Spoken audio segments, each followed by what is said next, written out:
So let's get started with today's lecture, which, as I said, is going to be about sensitivity analysis. We started discussing this towards the end of the previous lecture, and we're going to wrap it up today. So in all of today's lecture, we are only going to look at this single example. We are going to see how things change as certain parameters change in this example. We already checked one.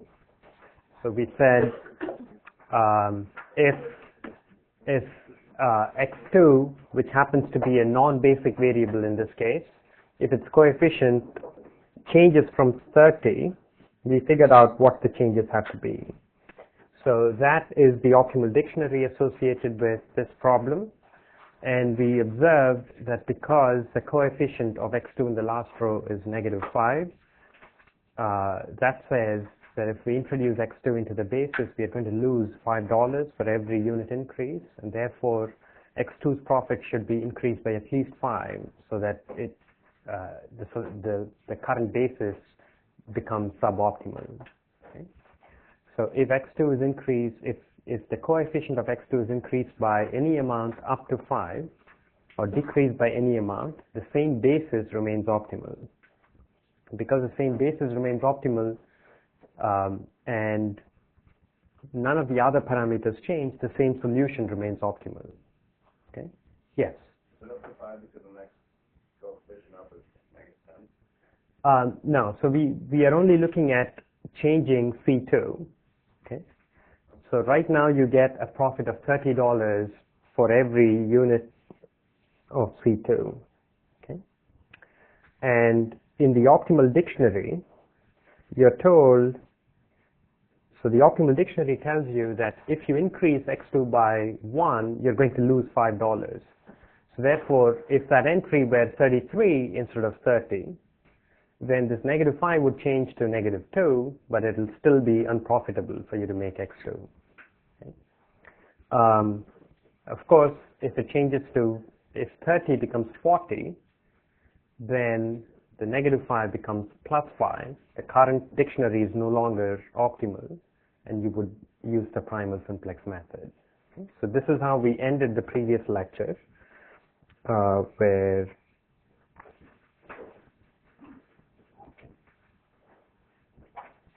so just as a reference, it's useful for you to keep that in mind. That's the optimal dictionary.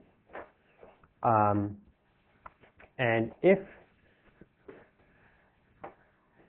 you change the cost coefficient of a non-basic variable, then nothing above this line changes. Okay? Capital B remains the same, so B inverse doesn't change, little b doesn't change, the n matrix doesn't change. The only change is in the vector Cn. One component of Cn changes. And because of that change, only the coefficient of the basic variable whose non-basic variable whose coefficient you're changing, only its coefficient in the last row changes. And this is what we observed in this little example. Okay? So now we want to also look at other kinds of changes that may be possible. So so to make that possible, I'm going to write down, I'm just going to copy this down. Or instead of doing that, let me leave that up there. And let's actually go through the other kinds of changes that we may want to think about and make some observations. Okay? So the first change that we wrote down is C, so coefficient so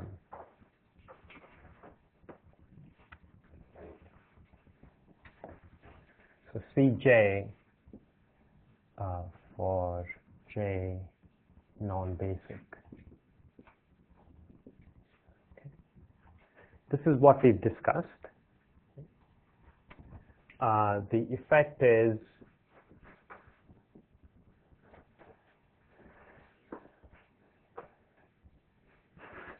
if Cj,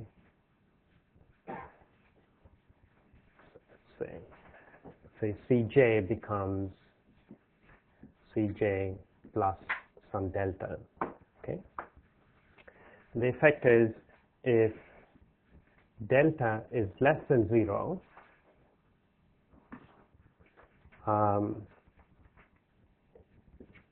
no change. Okay. So if there's a non-basic variable and you decrease its objective value, decrease its contribution to the objective, there's going to be no change. Similarly, if delta is positive, let's say, but at most Cj bar, and Cj bar is just the coefficient of xj in the last row. So this is the coefficient of xj in the last row.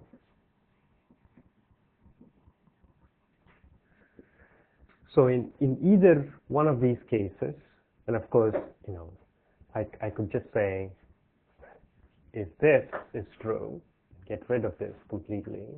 So as long as the change is smaller than the coefficient, there's going to be no change in optimal basis.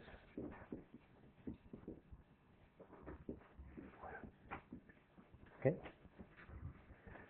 So is that clear to everybody? So we are thinking about changing the objective coefficient of xj from Cj to Cj plus delta. Okay. If xj is a non-basic variable in the current optimal solution, and if this change is smaller than the absolute value of the coefficient of this non-basic variable in the last row, that's Cj bar, then your optimal solution does not change. The same basis remains optimal and nothing changes. Okay. If delta is bigger than this, then you have to do a simplex iteration. Okay. Yes? So shouldn't it be less than or equal? Oh, you're right. As long as it's less than or equal to Cj bar, there's no change in the optimal basis. Okay? Of course, if delta is bigger than Cj bar, then the current solution is not optimal. Okay. And how do you know it's not optimal? Well, the corresponding coefficient is now going to increase by delta. Okay. And because delta is bigger than Cj bar, the coefficient right now is negative Cj bar. If you're going to increase it by delta, it's going to end up being positive. Okay. So this is, in this little example that we had, Cj bar happened to be negative 5, Cj bar happened to be 5, and if delta were 6, then after this change, if you write down the dictionary, you would get a plus x2 there instead of negative 5x2. And therefore, the current solution is not optimal. You would do a primal simplex pivot.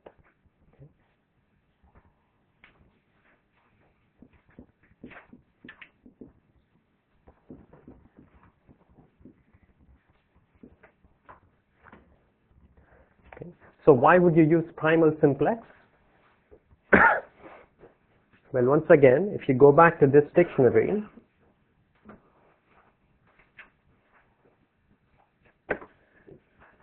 if I increase the coefficient of x2 in the objective function, nothing else changes except for this entry. So the only possible violation I can have is in the optimality condition. The solution that you have still remains feasible, therefore it's natural to use the primal simplex method. Okay? Now let's look at the second change, which is, suppose Cj for j basic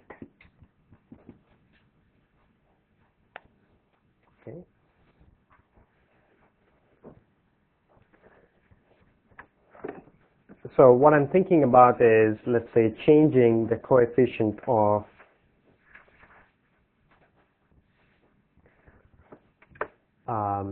C1, let's say.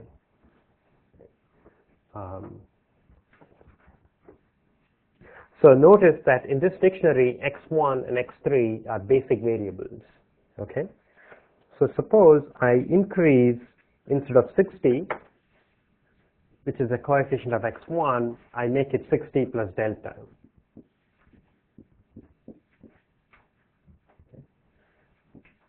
Suppose that's the change that we want to think about.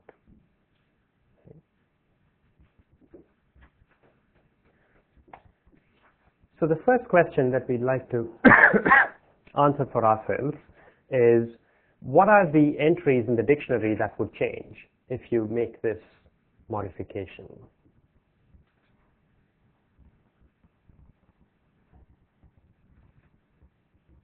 Okay.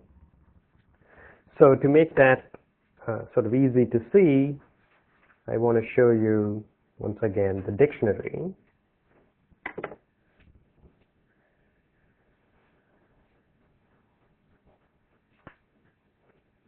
So exactly what changes in the dictionary? CB changes.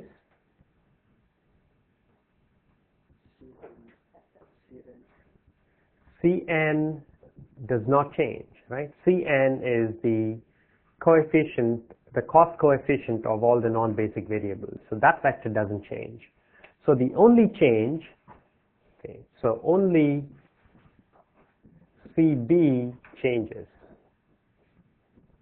Okay? If only CB changes, then which part of the dictionary is affected?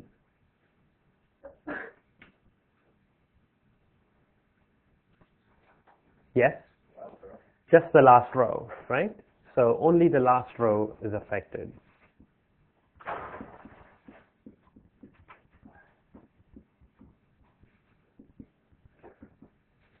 But notice that unlike the change in Cn, where of course it was only the last row that was affected, but it was only the coefficient of xn that was affected in the previous case. So nothing else changed except for one entry. Whereas now, the entire last row might change because the CB vector appears both here, which is in this constant term. It appears here as well. Okay? So it's going to change the entire last row. So therefore, it's not enough to look at just one entry, but you have to look at all of the entries. Okay?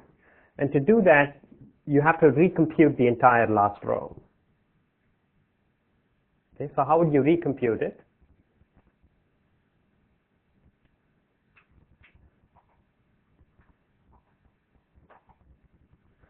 Well, you know CB, you know what the change is. You know what B inverse is, because B inverse can be read off from the tableau or the dictionary. If you don't like that, you know what B is, you can compute B inverse. Okay? And therefore, you just do this entire computation from scratch. Okay? So in this particular case, what happens is, so let me write out the computation in this case. Okay. So CB B inverse now becomes.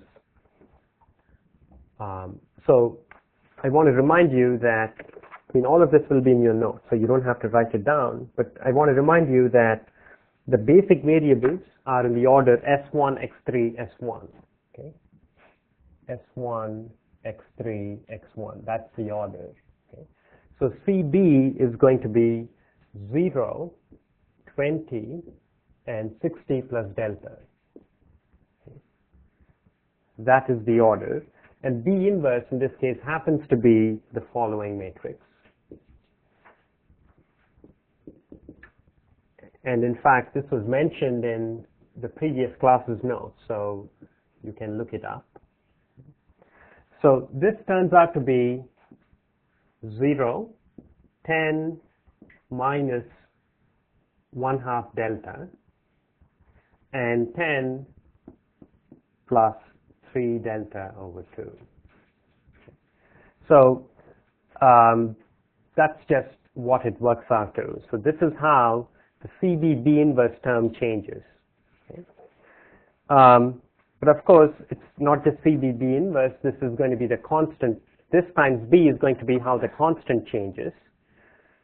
You're also going to see changes in the coefficients of the non-basic variables. Okay? So to compute that, you will have to compute this quantity times the n matrix. Okay? So CBB inverse is a vector that we've written down here. Now you want to compute CBB inverse times n, which is the entries of the A matrix corresponding to the non-basic variables. Okay? So when you do all of that, it works out to the following. Okay? So you have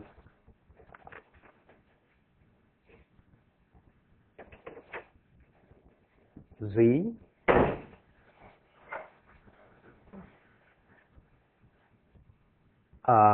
equals, some constant, which really doesn't matter for our purposes, minus 5 plus 1.25 delta times x2 minus 10 minus 1/2 delta s2 minus 10 plus 3 over 2 delta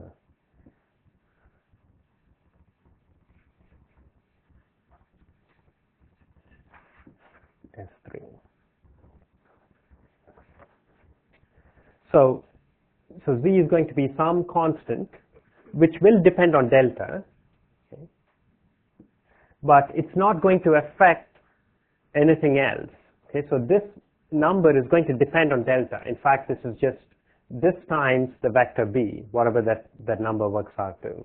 But the key is the coefficients of these non-basic variables. Okay? Now, these are important because for the current basis to be optimal, you want all of these coefficients to be non-negative. These, the ones inside the brackets. Because if they are non-negative, then you still have non-positive coefficients in the last row, and the current basis still remains optimal. Okay? So you get a bunch of conditions on delta. So this says, delta is, so this quantity should be less than or equal to 0. So you get delta to be at most, delta to be at least -4. Okay? So for this to be, you get delta to be at least -4. From here, you get delta to be at most 20. And from here, you get delta to be at least -20 divided by 3. Okay? So what you end up with is a set of conditions on delta such that these coefficients are of the right sign. Okay? So as long as delta is smaller than 20, delta is bigger than -4, and bigger than -6 point something. Okay? So if it's bigger than -4, it's going to be bigger than -6 point something. So this little computation suggests that if delta is in the range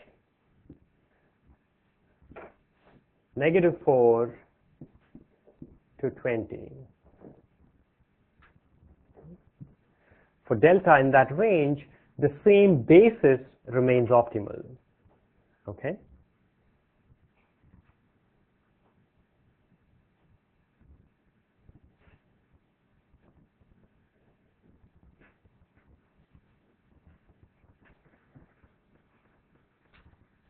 Of course, it's not just the same basis, it's the same solution that remains optimal. Okay?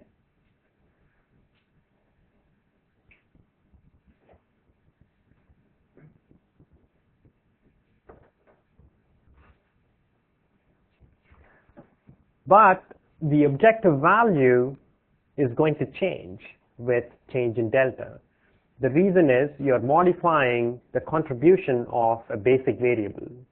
So right now, for every unit of X1, you get $60. If I change it to 58, of course, what you're going to end up making is going to go down. But because you're only reducing it by $2 and 2 is in this range, negative 2 is in this range, the same solution is going to remain optimal. And your net profit is going to go down by 2 times however many X1 you're making. Okay? But if your change is outside of this range, then you're going to end up with some negative some coefficient of the wrong sign here. Your current dictionary is going to be suboptimal. You're going to use the primal simplex method to do pivoting. Okay. Any questions about this? Yes.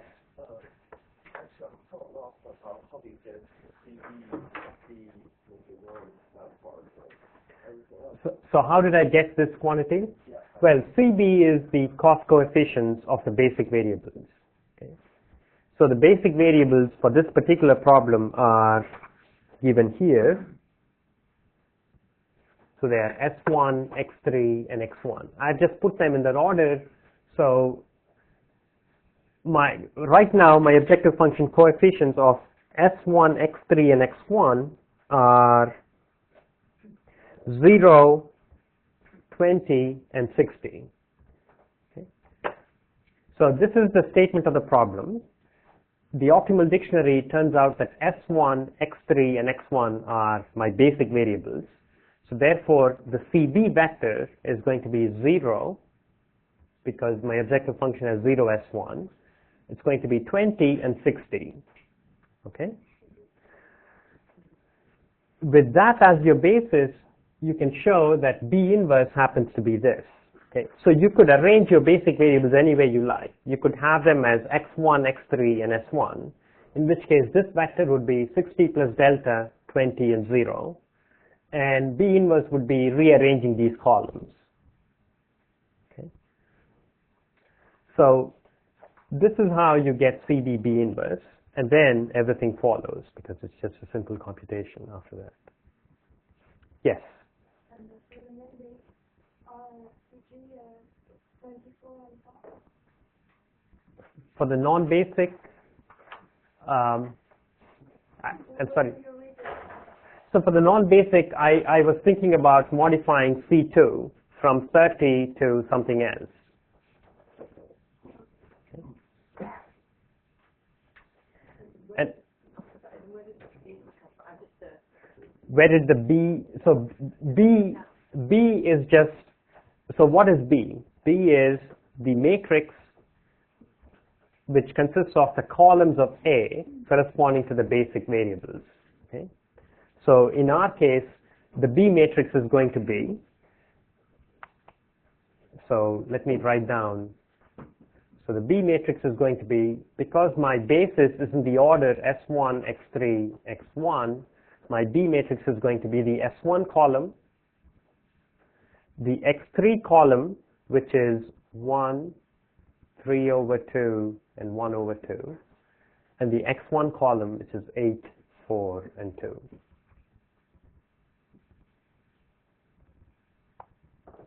Okay. B inverse you can compute by inverting this matrix. You can also read it off from your optimal dictionary or optimal tableau. Wait, so those are the basic variables in the solution then? Yes. So what we are doing is we have a problem that we solve to optimality. We just want to understand how the solution changes as you change the problem in a small way. Do you have a question? Okay. So for delta in this range, you've shown that the same basis remains optimal. For delta outside of the range, you will recompute the last row. You will observe that optimality conditions are not satisfied, and you will use the primal simplex method. Okay. Yes?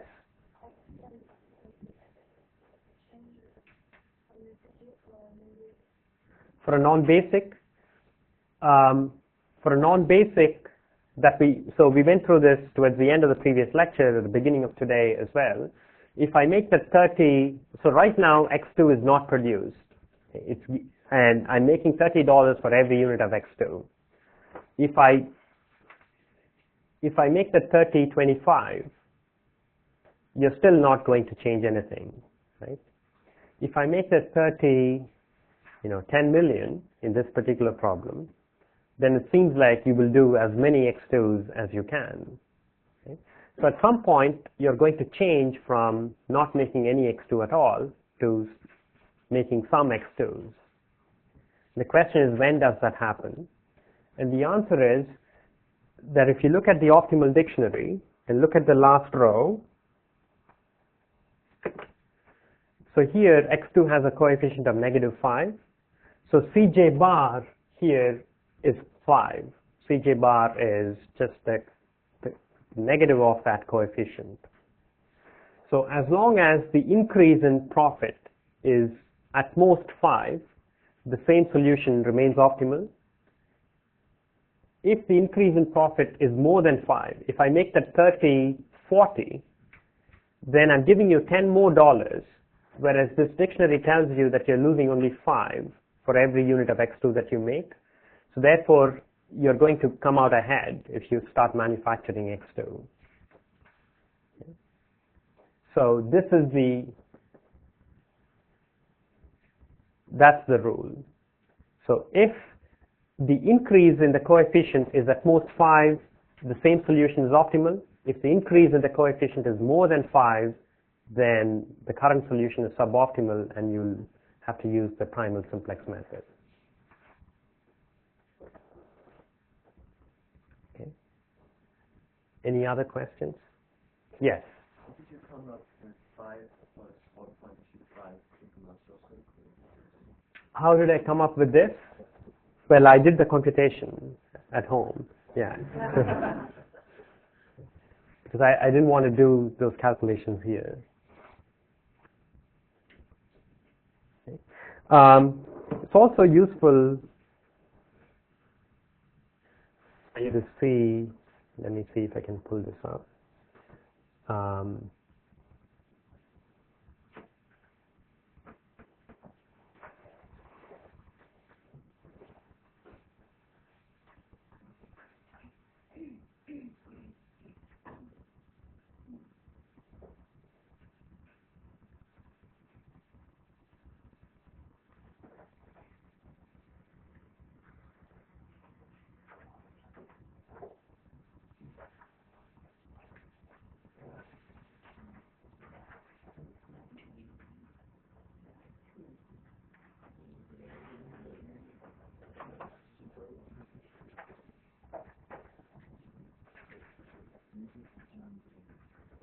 So I want to show you what Excel would do.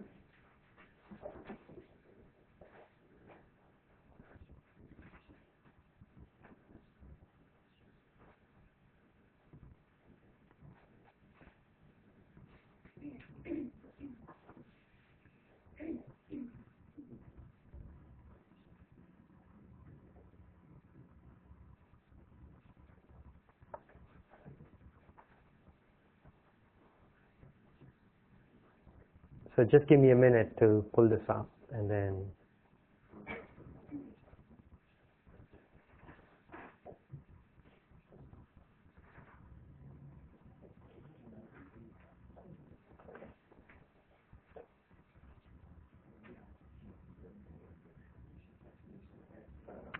okay, so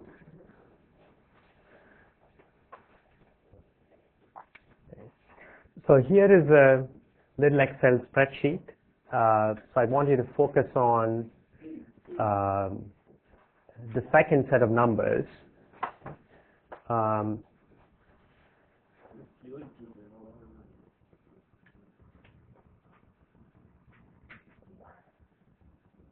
Is that better? Okay. So what I've written here is just the statement of the problem. So you have 8x1 plus 6x2 plus x3 is at most 48 and so on. So here's the solution to the problem. If you recall, this is what we saw in the dictionary. And here is the sensitivity report. Okay, so if you look at the sensitivity report, and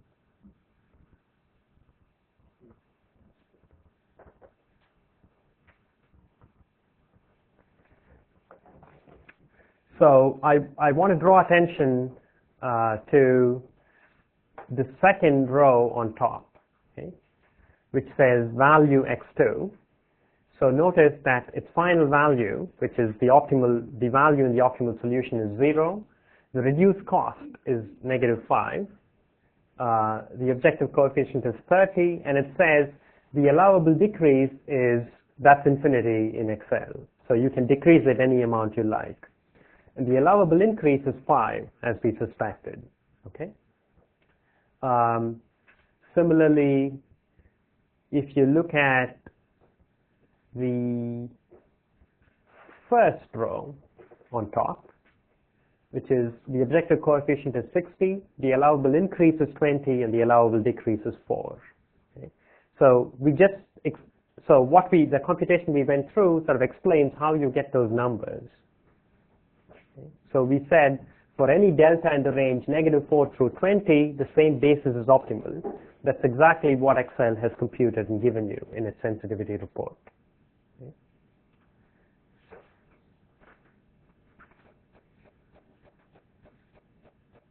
Okay. So if you do the same computation for C3, which is also a basic variable, you have to recompute the whole row, and you will see that you're allowed to increase the coefficient by up to 2.5 and decrease it by up to 5. This is a little exercise that you can do for yourself. Okay. So that explains how things change as you vary the objective function coefficients. So now I want to think about varying the right-hand side. Okay. And after that, we'll think about varying the entries of the A matrix. So what happens if you change the right-hand? So first of all, any questions about any of this? Okay. So what happens if you change the right-hand side? Okay. So once again, I think a useful thing for you to know is how the optimal dictionary is in terms of the given data. If I change the right-hand side, what am I modifying? Little b, and therefore what changes?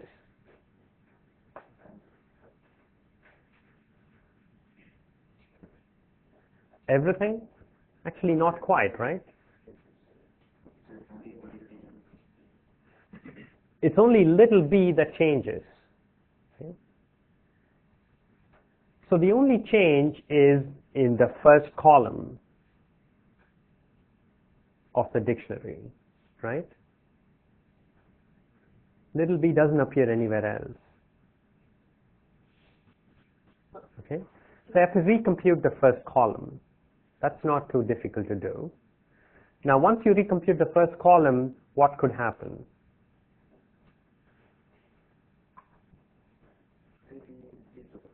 It may be infeasible. So if you recompute the first column and you happen to observe a feasible solution, then what happens? Then you are optimal because the last row does not change. So this change is actually quite simple. You recompute the first column. If you are feasible, the same solution, the same basis is optimal. It's not the same solution because you just recomputed your new solution. Okay? The same basis remains optimal. If you become infeasible, then you have to continue. And now the natural method to use would be the dual simplex method. So this is a case where you have a dictionary where the optimality conditions are satisfied. So the last row still has coefficients with the right sign, but you have an infeasible dictionary. And so dual simplex method is the natural starting point. Okay. Now there's another way to think about these changes. this particular change. If you modify the B vector, it's as though you're modifying the objective vector of the dual problem, right? Because your dual problem is minimize Y transpose B, blah, blah, blah. So B becomes the objective coefficient of the dual problem. So it should not be surprising that any change that you make to the B vector can be viewed as changing the last row of the dual problem, last row of the dual dictionary. And you know that the last row of the dual dictionary is really the first column of the primal dictionary. Okay? So in a sense, we've actually done this changing little b, if you think about it as modifying the objective function of the dual problem. So you could do what we just did on the dual, and you would understand how change in b affects everything here. Okay? So again, let me show you explicitly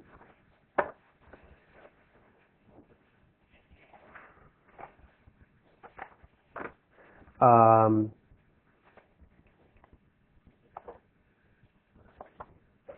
let me get rid of this.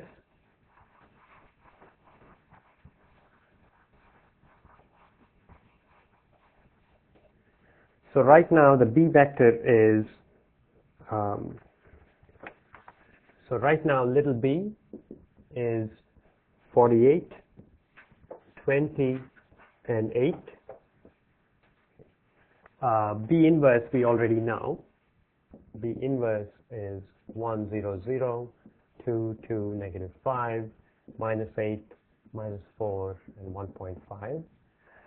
And if I think about this little b vector, if I change the second entry, okay, so then my B inverse B, which is pretty much the only thing I have to compute, okay, this is going to be, you can work it out, it works out to 24 plus 2 delta, 8 plus 2 delta, and 2 minus 1/2 delta.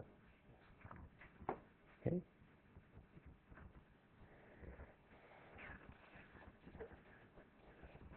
So, of course, you want to make sure that when delta is 0, you get exactly the current solution that the right-hand side of the current dictionary. Okay. So when delta is 0, you should recover whatever dictionary you had, and that's exactly the dictionary that we have. It's 24, 8, and 2 on top. So this tells you that you want delta to be at least negative 12. You want delta to be at least negative 4. And you want delta to be at most 4.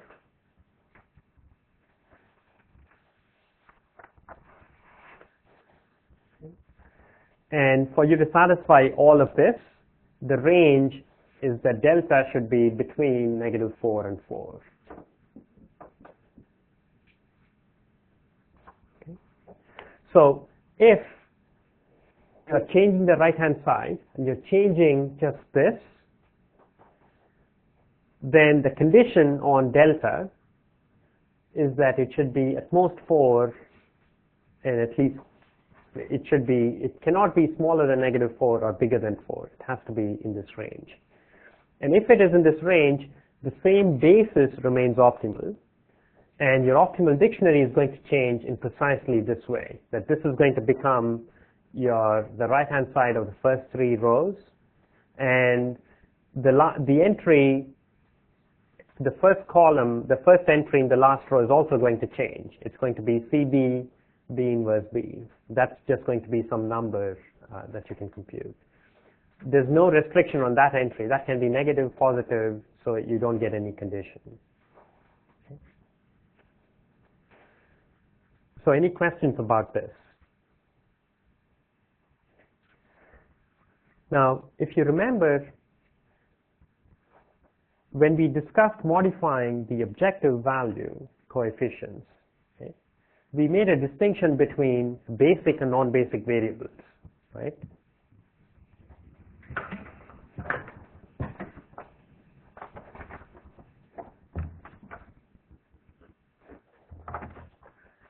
So we made a distinction between basic and non-basic variables, and we saw that for a non-basic variable, it was really easy to identify the change. In particular, in one direction, you could decrease the objective value by the coefficient by any amount you like, and the increase was sort of easy to read from just the dictionary. Now, in the case of modifying the right-hand side vector, it seems like we didn't make a distinction between these two things. Okay. But I just said that the right-hand side vector can be viewed as the objective function coefficient of the dual problem. So therefore, there has to be, the dual problem has certain basic variables and certain non-basic variables. And it should be easy to understand the effect of modifying the non-basic variable in a dual problem, right? Does everyone understand what I'm talking about? So what does a non-basic variable for a dual problem correspond to in terms of?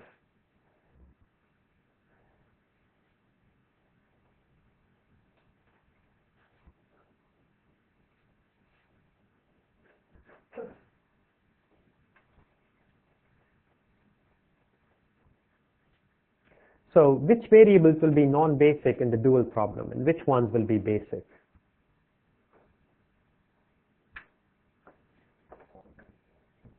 So if S1 is a basic variable, what has to be non-basic? Y1 would have to be non-basic, right? So Y1 is non-basic in the dual problem. What else is non-basic in the dual problem? Yes? W3 and W1. Okay. So, and of course the basic variables are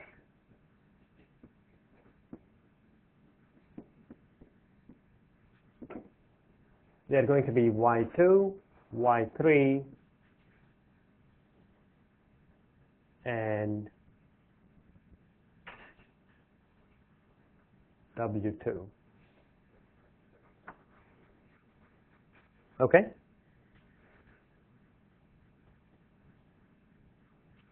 So therefore, now let's actually relate this observation to what we should expect when we change the right-hand side. So changing little b2, okay, is the same as changing, if you change b2 or b3, it's the same as changing the objective coefficient of a basic variable in a dual problem. Okay? So changing b2 or b3 should somehow be more difficult. Okay? It should cause more changes than changing just b1. Okay? So that's sort of what you would expect. And we sort of see that also, right? When you change this, okay, you get a real range. Okay? Let's actually do the other thing, which is suppose you modify b1. Okay? We should somehow see that this change is much easier. Okay? So how do we see that? Well, let's actually try it and see what happens. Okay? So if you change b1, then you have b inverse b, which is 1, 0, 0, 2, 2, negative 5, minus 8, minus 4, 1.5, times, now I'm going to change b1, keeping everything else fixed. So let me make this 48 plus delta, 20, and 8. Okay. So what do I end up with? Well, I get 48 plus delta,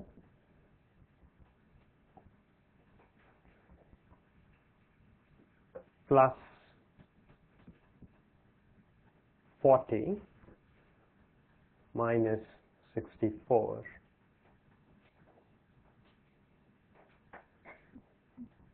No, there has to be.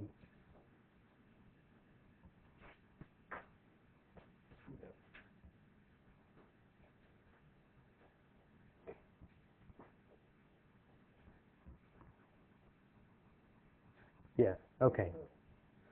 Then I get, so these two things, so this doesn't matter, so I should get the exact same thing, right?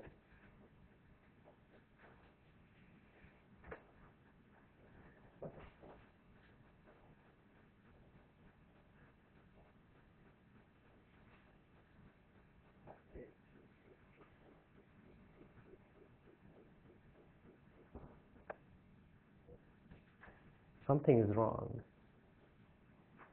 Yeah, this is minus 1 over 2. Okay.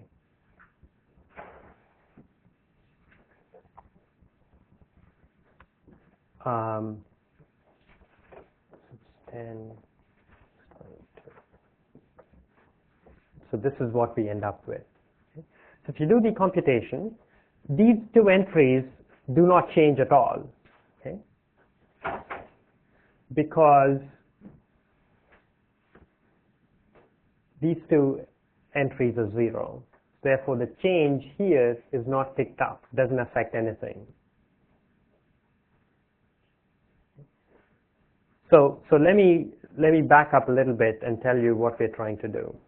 So we observed that changing the right-hand side is the same as changing the objective coefficient of the dual problem. Okay. We also observed that when we changed the objective coefficient in the primal problem, there were two categories, basic variables and non-basic variables. If we changed the Cj for a non-basic variable, we could just read off the effect from just the dictionary without doing any computation. Whereas if we change the Cj for a basic variable, we had to do some computation. So we want to understand what the corresponding property is for the primal problem when you change the right-hand side. So when I change the right-hand side of y2 or y3, that somehow corresponds to changing the objective coefficient of a basic variable in the dual problem. Therefore, we do have to do this kind of a computation to understand the change. If you change b1, because y1 happens to be a non-basic variable, one would think that understanding the effect of the change should be easy and apparent from just looking at the dictionary. Okay? And that is in fact true, and I'm trying to illustrate that to you by doing this computation in detail. So when we do B inverse B, we end up with this vector. Okay? So what you see is, I think delta minus, plus, if this is 88, 64,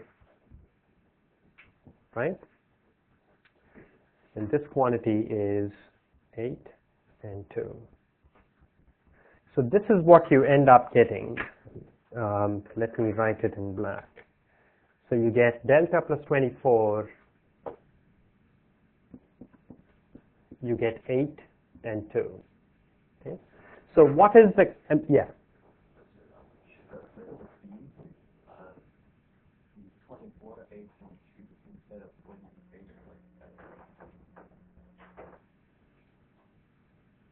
This one? No, we are just changing little b, right? No, that's, so what you see there is B inverse B. Little b is over here. So 48, 20, and 8 is the B vector. And instead of that, we're looking at 48 plus delta, 20, and 8. So once you work this out, which is the right method, you end up getting this. Okay? So what is the range on delta such that the current solution is optimal?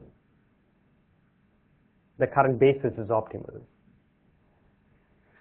Well, this entry has to be non-negative, right? That's the only restriction. So therefore, delta has to be at least negative 24.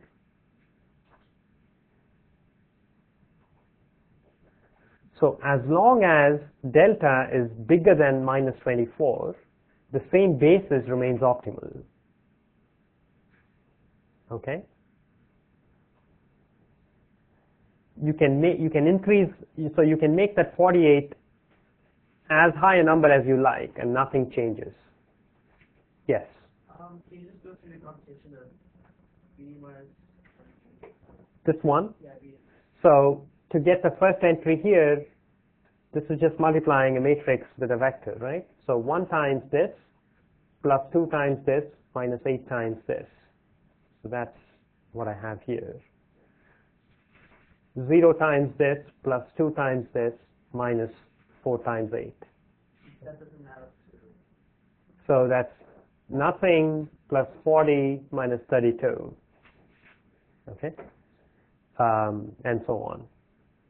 So the point is that if I modify the right-hand side of the first row, nothing else changes except for this entry. Okay? So this starts to look more and more like modifying the coefficient of a non-basic variable, where that change affects exactly one entry and nothing else. Okay? And it affects that entry in a simple way. So here, so in the primal objective case, that entry changed by whatever your increase was.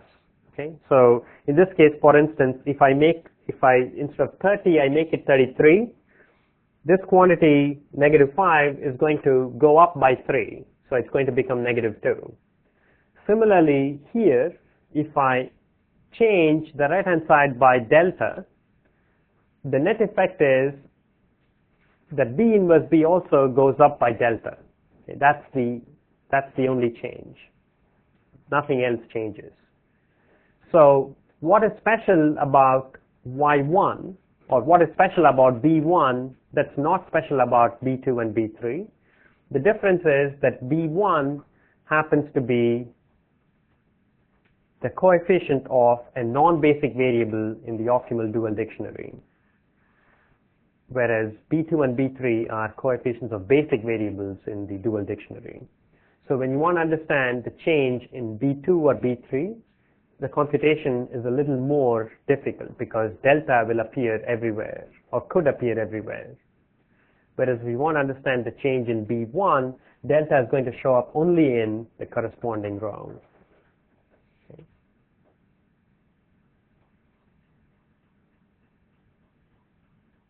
Okay. Any questions about this?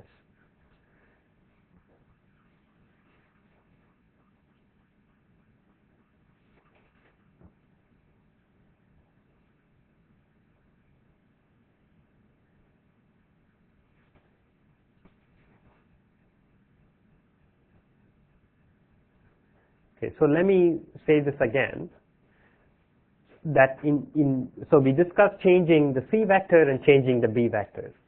So changing the C vector, you're going to recompute the last row of your dictionary.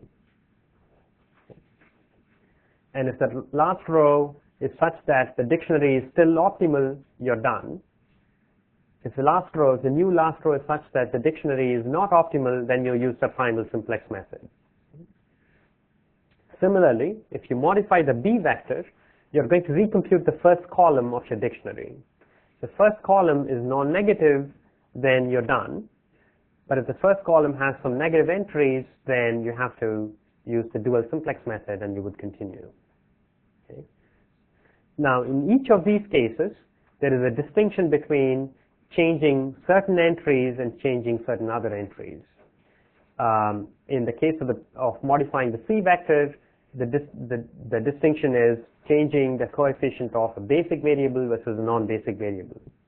In the case of the B vector, it's changing the coefficient of changing the right-hand side of a constraint that's binding and a constraint that's not binding. And I'm going to show that to you just now. So let us go back to this.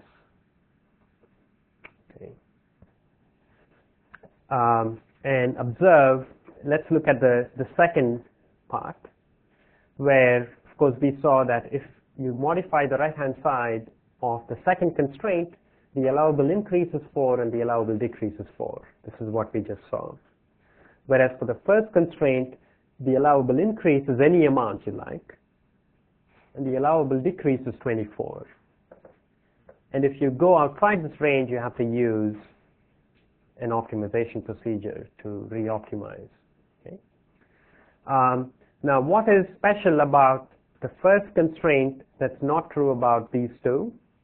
Well, these two constraints are satisfied as equations in an optimal solution, whereas the first constraint is not. Okay? And that is the difference. So if you look at it, the final value is 24, 20, and 8. Okay? If you look at the statement of the problem, the values are 48, 20, and 8. So the first constraint is not binding, whereas these two constraints are binding. Okay. So this is like saying the following. I give you 48 hours of machine time, and then 20 hours of, there's some other capacity constraint and storage constraint and so on. But let's look at the first constraint. I allow you to use 48 units of a certain resource. And in optimality, in an optimal solution, you end up using 24. Okay? Now, I take away 10 units. I tell you, you're not allowed to use 48, you can only use 38. Nothing changes, right? So it admits a simple intuitive interpretation, just as changing the 30 to 32 did in the other case. Okay? Now, by the same reason, I can make that 48 a million, and nothing is going to change because you're already not using up 48, so you can't make better use of any more resource. That's not true of these. Okay? So instead of 20, if I give you more, you will end up using it in some way. Okay? So that is the difference, and that's why you see that this quantity can be made all the way down up to 24 and nothing changes. But if you decrease it any further, then something has to change. Okay? So these are the two simple changes that are complementary. So in one case, so you can understand both of them in the primal, which is what we did, or you can understand just one of them and then view the other change as operating what you understand on the dual problem. Okay? Any questions about any of this? Okay, very good. So now let's think about other kinds of changes. Okay? If I modify, so we have, in an LP, we have three quantities, right? We have the A matrix, the B vector, and the C vector. So we looked at changes in the A matrix, changes in the B vector and the C vector. But we could look at changes in the A matrix as well.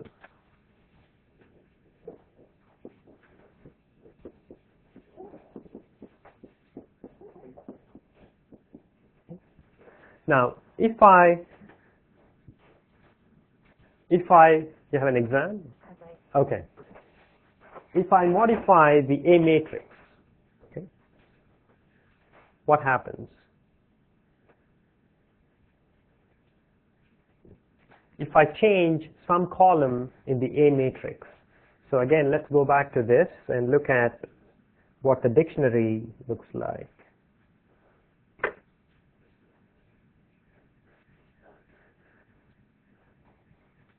Well, let's see.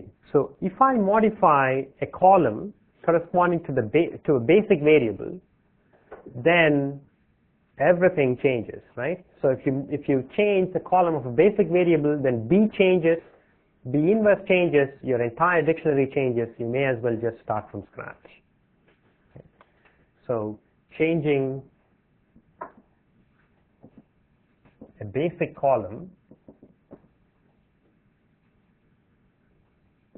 implies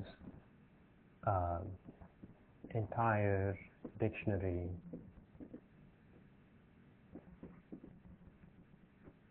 changes. Okay. So this is sort of uninteresting. If you change a non-basic column,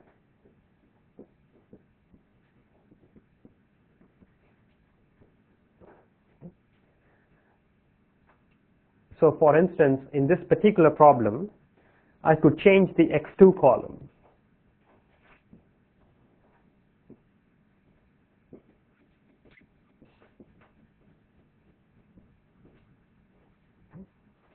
Then notice that there aren't too many things that change. Okay? When you do this, of course, n changes. Okay? So this implies b inverse, little b, cb, cn do not change.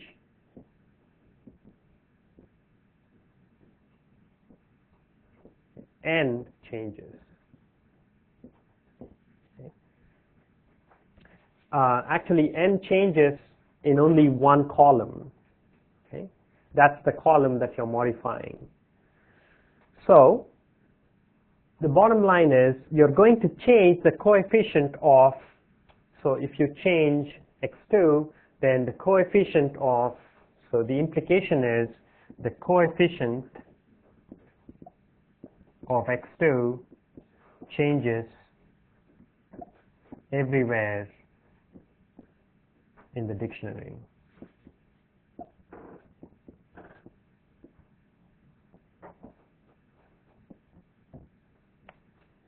Okay? So if you change the x2 column, it's only x2's coefficients that will change. Nothing else changes. But x2's coefficients will change not just in the last row, it will change in the first set of rows as well. In our case, it will change in all three rows as well as the last row. Okay? So you have to recompute all of those entries. And so when you recompute it, let's go back to here. So instead of 2, 2, minus 1.25, minus 5, you'll have a different set of numbers. Okay? But the feasibility of your solution is not going to be affected. So the only change is that you would recompute your dictionary, and if the last row, the coefficient of x2 is of the wrong sign, you may have to use the primal simplex method to reoptimize. Now, this is not a standard sensitivity analysis, and therefore Excel will not provide you with this information because there's no way for you to sort of account for changes of this sort. Okay? But it's easy enough to do. It's not particularly hard to redo this whole thing. Okay.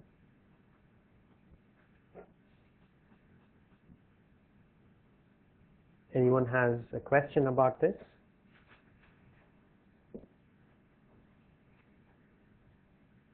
Okay. And finally, we want to worry about two new kinds of changes, okay, which is adding a new row or adding a new column. Okay. Now, what does that mean? So maybe there's a constraint that you did not model that actually needs to be enforced. Okay. So in that case, what happens? Similarly, maybe there's a new product that you can manufacture using the same resources that gives you a certain profit.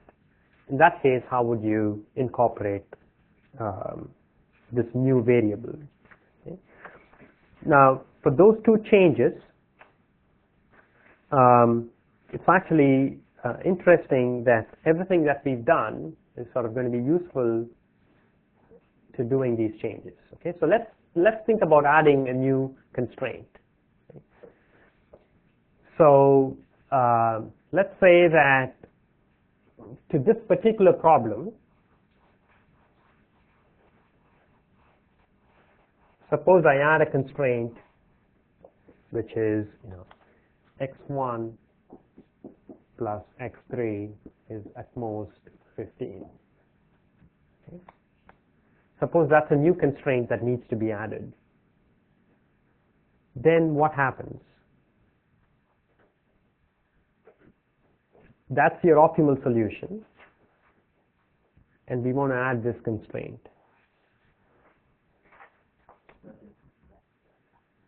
nothing happens, right?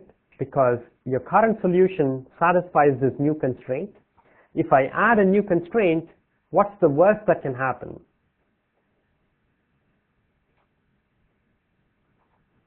That your current solution becomes infeasible and you have to change, right? But if you change, your cost has to go, your profit has to go down, right? So if I add a new constraint and I'm maximizing, my profit can only go down. Therefore, if the solution that I have satisfies the new constraint, well, no, certainly one can't do any better, right? So if this is my constraint, then all I need to do is introduce a new slack variable. So in this case, it's going to be S4 is 15 minus X1 minus X3. And then express in terms of non-basic variables. Okay. So you just add a new row to your dictionary, and in this case, you're going to end up being feasible, right? So S4 is going to look like 5 minus blah, blah, blah, and you stop. Okay. The other possibility is that I give you, this is at most 5. Okay. Then you would end up doing the same thing, which is you would say S4 equals 5 minus X1 minus X3, but when you simplify, you're going to get, let me use 6. Okay. When you simplify, you're going to get, S4 equals negative 4 plus, something X2 plus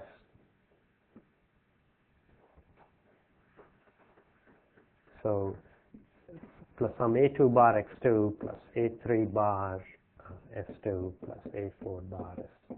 You're going to get something like that. Okay. That's going to be a new row in your dictionary. So you've introduced one new variable and so when you introduce one new constraint, you need one extra basic variable that you have here. Okay. And this is going to be infeasible. So you have a dictionary that's infeasible, that satisfies the optimality conditions, because the last row is not going to change in any way. So what would you do?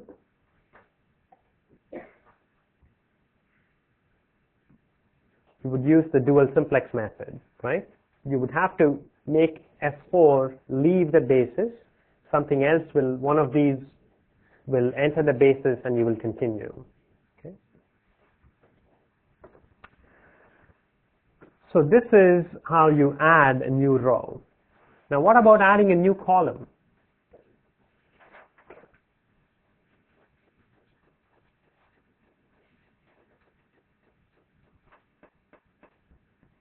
So again, there are two ways to think about it. If I give you a new variable, okay, so let's say that there is, instead of this problem, okay, there's also X4, okay, which is some other variable, and your X4 variable has a profit of something, and then you have entries in the first 3 constraints corresponding to X4. Okay. Now again, there are two ways to think about it. One is to think about it directly in these terms. The other way to think about it is adding a new column is like adding a new row to the dual problem. Okay. So when I add a new variable to the primal problem, I'm going to get a new constraint in the dual problem. Okay. So if I have an extra constraint in the dual problem, I know how to deal with it because we know how to deal with an extra constraint. So we can solve it in that way. Okay. But also another way to think about it is directly. Let me outline very briefly what that would look like.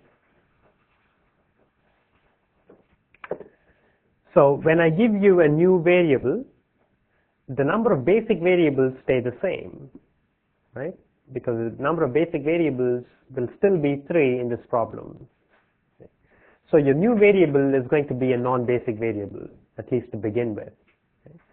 So you're going to compute the new dictionary, assuming the new variable is non-basic.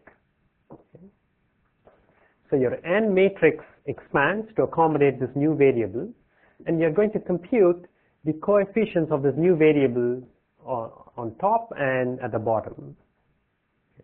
And that's easy to do because the coefficient of x4 here is going to be minus b inverse times the new column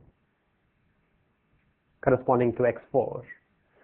The coefficient here is going to be this quantity where this you use as A4, which is the new column. Okay? So you would compute the new coefficients for x4. If the coefficient here is such that the current dictionary is still optimal, you don't make any change. That is like this new constraint satisfying your current solution. So similarly, your new variable respects your optimality conditions. If the new variable, if the coefficients are such that you get a positive coefficient here, you will use the final simplex method to pivot. Okay? So this is a very rough sketch of how one would introduce a new variable. The notes has a detailed example that you can look at, and I'll post it tonight. But the general idea is very simple, and it's exactly like adding a constraint, but to the dual problem. So we will stop there, and let me end with a couple of remarks. So first of all, homework 1 through 3 solutions are there. They've been graded. Homework 4 is being graded. Homework 5 is due Friday. Okay? I said homework 5 is an exam that I've used in the past. And I want to tell you that that exam was much longer than the exam that you have. Okay, so don't panic by looking at the homework and saying, I can't do this in an hour and a half. Okay? I think it was at least, the exam was at least 2 hours, and I added a few additional parts to the questions. Okay, so the shorter, so what you see as a homework is actually longer than the exam that I used, and the exam that I used was for a longer duration than the exam that you have. So keep that in mind. Okay? Now, solutions to homework 4 will be posted by tomorrow, but solutions to that homework 5 will have to wait, unfortunately, till Friday, till I have your attempt. Okay? Now, the syllabus for the exam is everything that we've covered up to today's lecture. So it's going to include sensitivity analysis, duality, the simplex method, the graphical method, formulations. And if you look at your exam, it sort of has all elements. Okay, so there are pretty much everything is tested there. Now,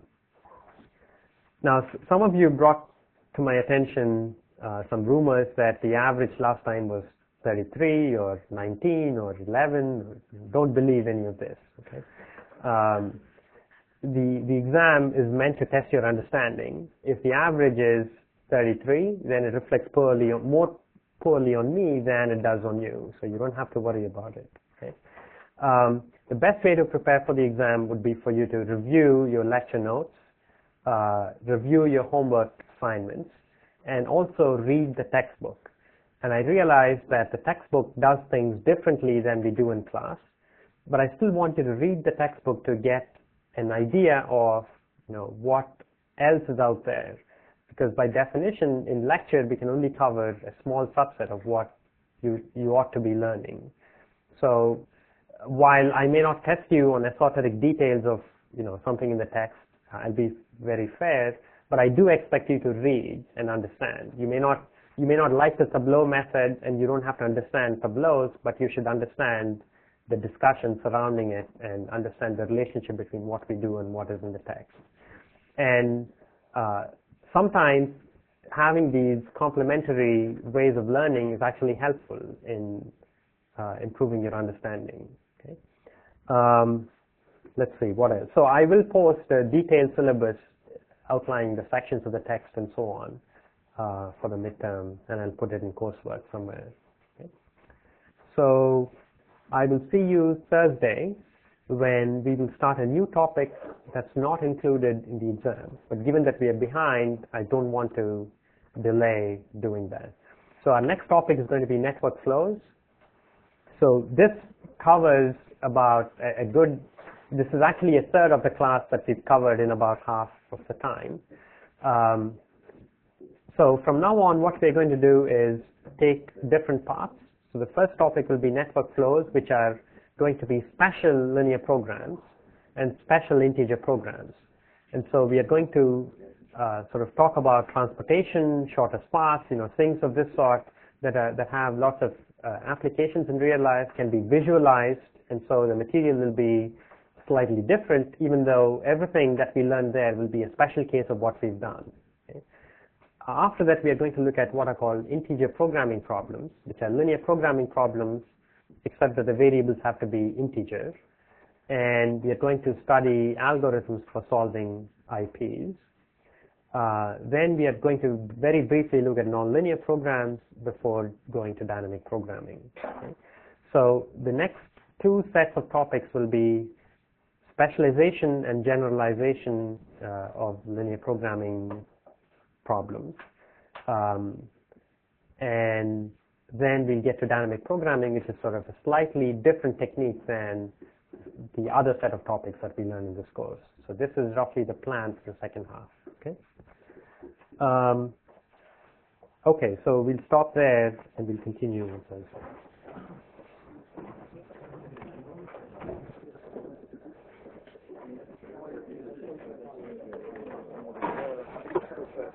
Remember small class we were talking about like one component, this mother on our